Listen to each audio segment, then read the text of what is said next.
Welcome, traveler, to the ruins of Mykene. These are the ruins of Mykene, center of the old Mykenean civilization. It was home to great warriors and heroes. In many ways, places like Athens and Sparta stand on the shoulders of its accomplishments. This tour will take you through its ruins and introduce you to its most important monuments, revealing its history in the process. I hope you enjoy yourself. I'll be waiting for you at the end of your visit.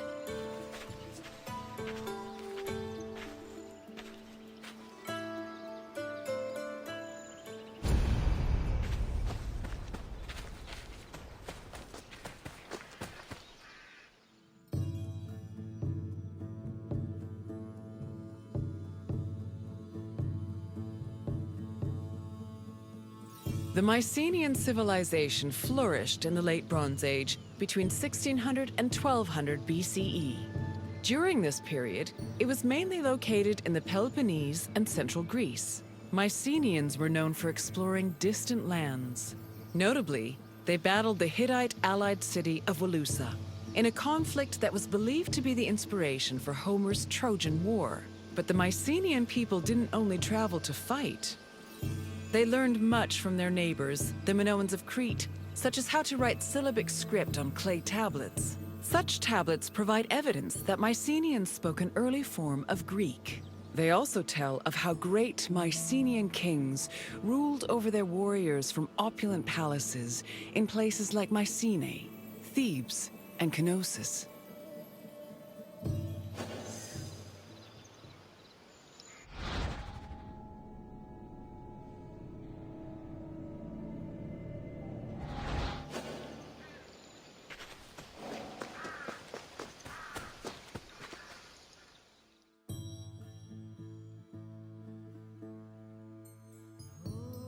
The entrance to Agamemnon's citadel, or the Lion Gate, is one of the most iconic monuments in Mycenae. It is impressive for both its height and for the intimidating rendering on its relief, which depicts two lions standing on either side of a column. Unfortunately, the lions' heads, which were presumably made of a precious metal or higher quality stone, have been lost to time. The gate was most likely meant to greet a triumphant king returning home from successful military campaigns and to awe foreign visitors.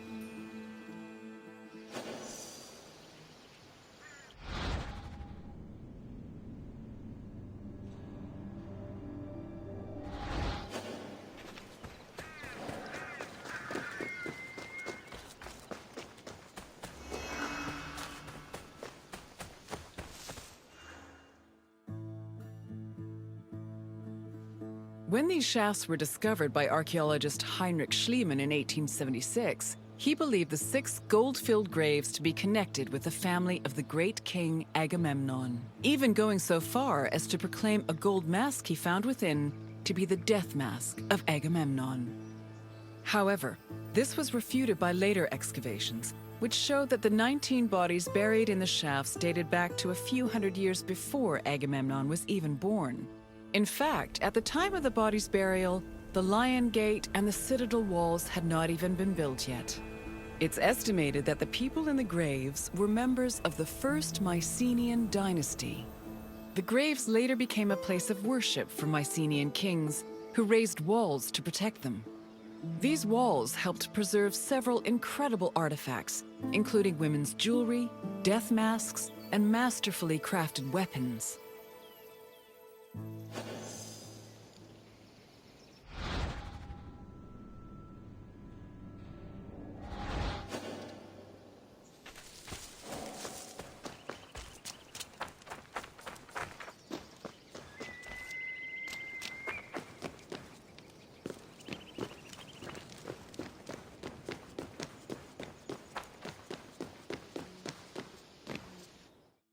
By 1250 BCE, Mycenae was at the height of its power, and its living quarters and workshops were numerous. Houses were built everywhere, from the top of the palace's hill near the king's residence, to the slopes and terraces within the walls, to the nearby hills outside the citadel. At one point, the citadel's walls even had to be enlarged to make room for more quarters. The people who lived inside the citadel were those with high status in either the military, religious, or administrative sectors of the kingdom. This is reflected by the ceramic and metal vessels inside the houses, as well as their painted plastered walls.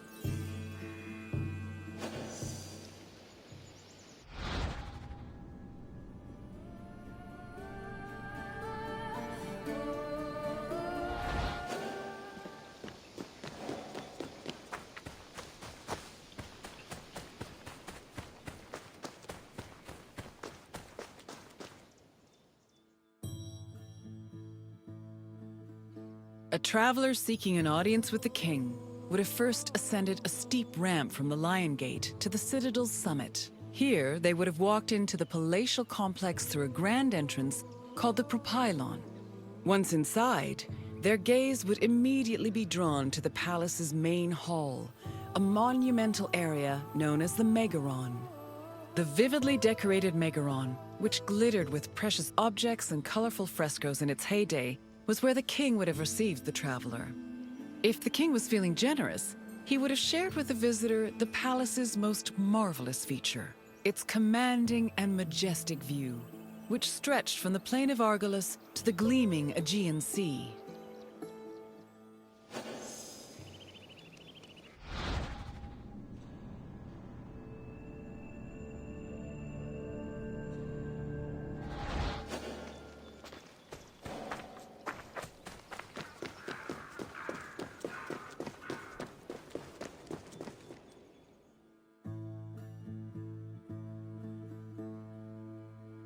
It was in this palace where a legendary Mycenaean king like Agamemnon would have held court. According to Homer and other poets, Agamemnon led the Greeks in the sack of Troy. Stories say that he was a fearsome warrior on par with Achilles, but also an overly ambitious and arrogant ruler. He sacrificed his own daughter, Iphigenia, to convince Artemis to grant his ships passage to Troy. After conquering the city, he returned to Mycenae with mounds of riches, and a Trojan named Cassandra as his concubine. Agamemnon's wife, Clytemnestra, was not pleased with her husband's sacrifice of their daughter.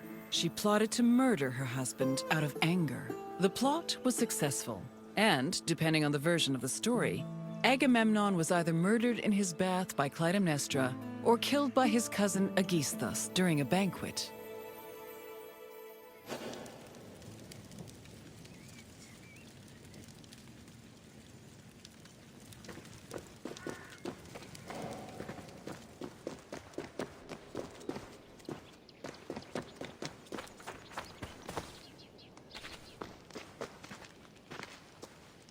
You've completed the tour. I trust it was an eye-opening experience, though it did